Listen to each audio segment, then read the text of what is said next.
you're working 7 days a week for your business and helping the community, and even that money, to have that money be donated, some portion of it to be donated to charities, it's what we're doing. It's amazing, but some people don't see it that way. They see it as we're here to take jobs and to take from the community. But in reality, we're actually giving so much back to the community. It's Refugee Week, telling the stories, giving a platform, agitating and advocating for people who are in Australia as refugees or have come here as refugees. Today's guest is Atena Kashani. Atena is the daughter of Vahid, her father, who's the co-owner of 01 Kebab in Roxburgh Park in Melbourne. Atena and her family are originally from Iran. And Atena, it's a delight to welcome you to Dirty Linen. Thank you very much. Thank you guys so much for having me. I'm really excited to be here. Oh, I'm so excited to have you on the show, and really excited about a whole week of celebrating the skills, talents, aspirations, possibilities of refugee people who are here in Australia. So thanks for being part of this series. Atena, tell us about 01 Kebab and the neighbourhood that you're in. So 01 Kebab was my dad's idea. Originally, he was a butcher and he worked at a butcher shop for 10 years. But his passion has always been in cooking and like being in the industry, in the food industry mainly. So when he was ready to leave the butcher shop, his boss recommended that they actually open a restaurant together rather than a food truck. That way they can still remain in very close contact and that they can still have that relationship. So we opened 01 Kebab in Roxburgh Park. It is mainly a Turkish suburb. And since my dad's co-partner is also Turkish, it just went really naturally, and my dad has gone very accustomed to the Turkish lifestyle because of the butcher shop, and it's just amazing. So everybody locally has been supporting us. It's been such an amazing journey and such a big ride, but it's been lovely and wonderful, and everybody around us has just been so supportive, and it's just lovely to see. And what's your role in the business? So I pretty much do everything in the business, from managing day-to-day invoices to customer service, cooking the food, doing cleaning and daily duties. It just comes down, everybody shares their own roles and we just share everything. But a lot of the paperwork and managing the shop is left to me. The hard stuff. Yes.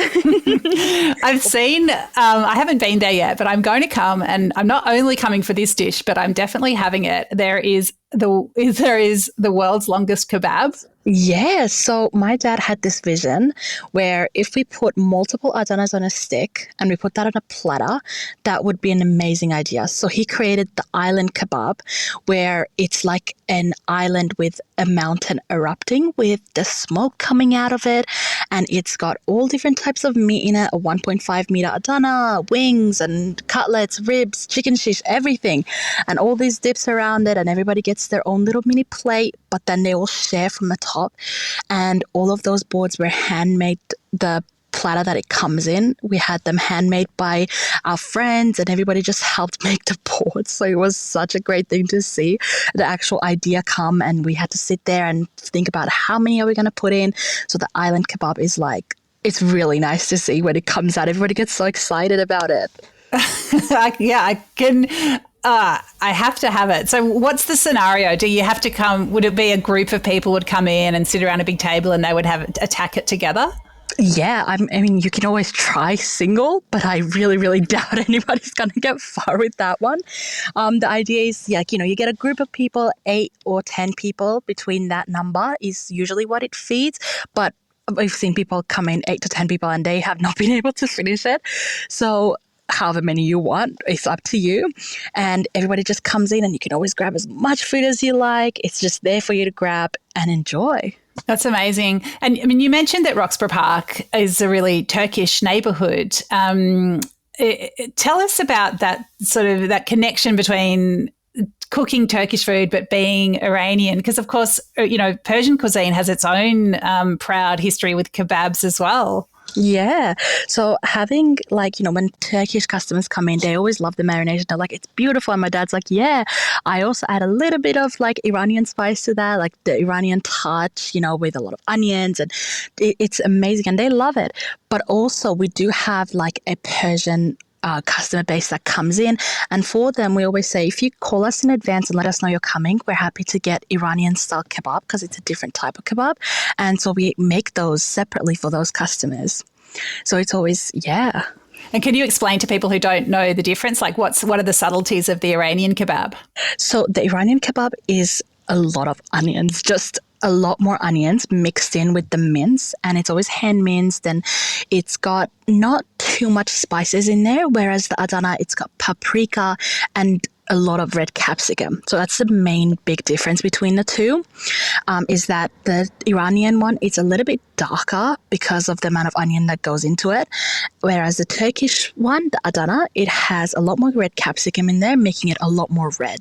So interesting. I love this because, you just imagine these dishes would have been connected somewhere back in history and then they sort of take their own paths. It's really, really beautiful. Maybe we can be the one that intertwines them two together and just makes a new masterpiece. You never know. Well, I mean, that's Australia, right? And that's why it is so important to welcome refugees and people that come from all kinds of different places. It's really is the beauty of Australia, but of course, experiences can be, varied and very difficult. Atena, I'd love you to share your story. Tell us about growing up in Iran and your passage to Australia. So I grew up in Iran until I was 9 years old. So I have quite a little bit of memory, but a lot of it is very vague since I was very young. But the majority of my memory is from Australia and, being able to call Australia home. However, in paper-wise words, I cannot call Australia home because I have not been seen or identified as a refugee yet. So I am still an asylum seeker despite living 10 years in Australia, which is an awful experience because it's deprived me from a lot of opportunities to have in future, such as the basic necessity to be able to study. I've always wanted to be a lawyer because seeing the struggles that my parent has gone through and, the awful things that happen, it kind of drew me to becoming a lawyer and being able to help those that cannot get that legal help. But because of my visa status and my situation, I have not been able to study. They said to me that I don't have study rights since the only pathway for me is to be deported. And since I'm not a refugee, I cannot stay in Australia. So I have permission to work, but not to study, which is awful. That's just really, really heartbreaking and seems so unfair. I suppose if the Australian government is saying you're not a refugee, then they're saying you should go back to Iran. I mean, does that seem to be a possibility? Absolutely not. Seeing this situation in Iran, I think when we came to Australia, a lot of stuff that was happening in Iran was undercover, and people in Australia really didn't even know where Iran was on the map. But with the new rise of women fighting for their rights and people agreeing that what's happening in Iran, especially to women, and, people of color and people in the LGBTQ community, they are facing life-threatening situations in Iran where, you will get hung, you will get killed, and it's an awful situation. And now it's finally getting shown on media where people are actually able to see it. So when we came in, that really wasn't a thing. People didn't know what was happening in Iran, and that made us as refugees really hard to believe because they didn't see any of it. So if we get sent back, me, my mom, everybody in the family could be facing prosecution right as we enter. So being sent back is definitely not an option. And if we have to, we will not be able to go back ever. Yeah. It's so interesting what you say. I know that there's been, with the regime that's been in Iran for a long time now, there have been a lot of imprisonments. A lot of people have disappeared. There's been, a lot of torture in imprisonment as well. And, people have been fleeing the country for a while, and for good reason. But it's really interesting that you make that distinction between when things have become more open and women have been taking off headscarves and asserting their freedom. It does mean that there is more awareness, but the things that have been happening have been, they're there for decades. Yeah, it's been 40 years since the regime came in, 41 years. And since then, nothing's been the same in Iran. Every year you would think that women would be able to get more rights, but in fact, women's rights are actually getting taken away more and more, especially with the freedom to have your own say. You cannot speak, you cannot say anything, especially against a man. And that just, to me, shows how cruel Iran has become. I do martial arts as a sports. Martial arts is my hobby. I've always loved it. I've been doing it for the past 10 years. So since we arrived to Australia, I just started right away. And when I used to contact my family in Iran, my very distant relatives, they always told me that that's actually a man's sport and you shouldn't be playing it. You shouldn't be doing any sport that involves physicality. You should probably stick to doing more basic things, basic sports, and do activities around the house and help more housewives rather than actually going out and doing what I want to do. It just showed how brainwashed they really are. And it's, it just makes it even more frustrating that you're here. You can take advantage of some of the freedoms in Australia, but you're not able to just settle and pursue your own goals. Yeah. It's been awful. It's been, I can't pursue my martial arts any further than just traveling around Australia. So I've kind of limited to Australia only and I can't go anywhere else. And same with study-wise. I would love to be able to study anywhere, in general, anywhere. But even like a 2-day course, a TAFE course, anything has been off limits for me because of this visa situation. And what's the path forward, Atena? Have you got applications to change this situation in train? Unfortunately not. When, the government was changing, we were so excited because we thought that there's going to be big changes. They promised big changes and we were so excited for that. But then when the changes arrived, unfortunately, these changes did not apply to all visas. It did not apply to everybody. It applied to a certain majority, which we're really happy for them. We're seeing more and more of those people that are on TPVs and on chefs receiving their permanent residency. And it really does fill us with joy that it's finally happening, that we're finally being treated equally. But then we're left out, and so are many others that are on bridging visas or on community visas. So what's going to happen to us? Unfortunately, we're not in those majorities. And so we've just been left out, pushed aside, and we'll get to it when we get to it. I mean, you sound like a really positive and dynamic person, really curious about the world. What impact has this situation had on you? To not be able to say that I can travel. I've heard my friends saying, we're going here for holiday and we're going here. And my club, Dave, my martial arts club, Dave wanted to go many, many countries, Oceania openings happening, Korea openings happening. Let's go here, the Olympics. I cannot attend to any of these. Unfortunately, for the first, a lot of refugees and asylum seekers don't talk about this, but we're actually very embarrassed for the first few years of our life about being a refugee. Like in school, in primary, I was put on the spot and I was told by my teacher, tell us where you came from. And I was like, oh, I'm from Iran and I came to Australia. And she said, by boat. And I said, no, by plane. That is the amount of embarrassment. Even up until year 8, I felt too embarrassed to say that I'm actually a refugee. I'm an asylum seeker. We didn't flee for holiday. We fled because our life was in danger. And that, unfortunately, is a shame that a lot of refugees face, because by the wider community, they used to see it as this awful thing where if you're an asylum seeker, you should feel embarrassed that you don't belong in this community. But now, as more and more people are becoming aware of it, it's becoming, hey, refugees and asylum seekers are making an impact. You never know who is really a refugee and asylum seeker because they're helping so much the community. You can't even tell. Yeah, well, of course. I mean, refugees, especially people who came here by boat, were demonised in really disgusting and, just heartbreaking ways. And yeah, I'm not surprised that you sort of internalize that and take that on and feel that there is shame. But of course, for someone to come to Australia by boat, they're not doing it for fun. Yeah. You wouldn't call it a cruise ship. You wouldn't call it a smooth sailing. Like, where we had fun. It was traumatic. Yeah. And when you came, did you come from Indonesia by boat? Yes, we were a part of the Indonesia group, the 2013 group. I'm still, if I ever go to the immigration, I'm not known by my name. I'm known by my boat ID, JRS 313. So I've got that memorized. We're not seen by our names. We're seen by the boat number and the year that we came in, which it's awful, Wow, I did not know that. That's just devastating.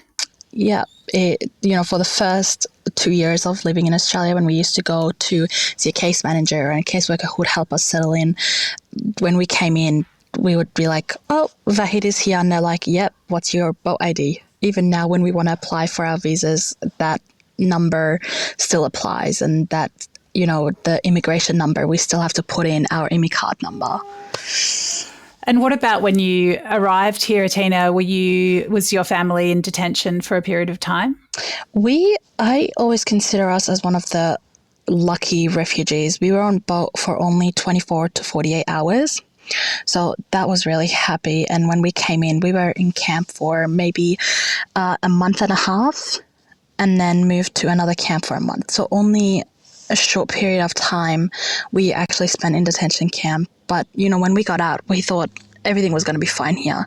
Reality is, once you really think about it, living in Australia is almost like a detention camp on its own, where you can't leave here still. It's the same as a detention camp. It's just a wider detention camp where you can do certain things, but you just cannot leave Australia. And what about, you don't have study rights. What about medical rights? Our medical rights, we have a certain amount of medical right where we're still covered by Medicare, thank God. However, once our visa expires, so does our Medicare. So every 3 months or 6 months, depending on who the person that's filling out our paperwork, depending on what they feel like, 3 or 6 months. And once the visa expires, we don't have Medicare or visa for about a week or 2 weeks, depending on how long they take to send us the new one. And so in that time, we're not covered. And it's awful because last month, February, when it expired, my dad needed throat surgery immediately because they had found something in his throat and we weren't going to be covered. But thank God it arrived. So your visas roll over every 3 or 6 months? Yes. That is ridiculous. Yep. Every 3 to 6 months, they call us and they say, has anything changed? No. Okay, here's a new one. And the irony part is that it should remain the same. You would think that bridging visa, you apply for it, you get the same visa. However, this last visa that we received in February, we had a new caseworker who actually determines a case, and he took my study rights away, saying that for the last year, when they had been giving us the visa, the person that was assessing it had given all of my family members permission to study, when in reality they shouldn't have had, even me, because I was 18, and when you get over the age of 18, you do not have any permission to study. So at least I finished high school. Yeah, it's just, I know the immigration system is very convoluted. I feel like the current government isn't deliberately cruel, but I think that it's the impacts are no better than the previous government, which did seem to have a policy of cruelty for cruelty's sake. The impact,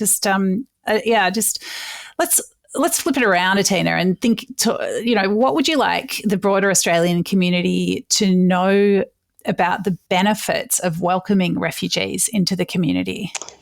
Looking at it at a perspective is that, we have done so much for the community, for the wider community. We're opening businesses, we're working, we are studying in schools and getting our certificates to be able to help the community. We are not here to freeload, is what I've heard people call us. And we're not here to freeload off the government and off the tax benefits. We're here to actually make an impact, to have our voices heard, especially, when you're working 7 days a week for your business and helping the community. And even that money, to have that money be donated, some portion of it to be donated to charities, it's what we're doing. It's amazing, but some people don't see it that way. They see it as we're here to take jobs and to take from the community. But in reality, we're actually giving so much back to the community. It's crazy. I mean, your dad invented Melbourne's longest kebab, apart from anything else. There you go. See? We're delivering great food and great service. Atena, when I come to O1 Kebab, if I don't come with a crew of people that are going to be able to eat the metre-long one, what else should I try? Look, I've always loved wings. Chicken wings have always been my favourite.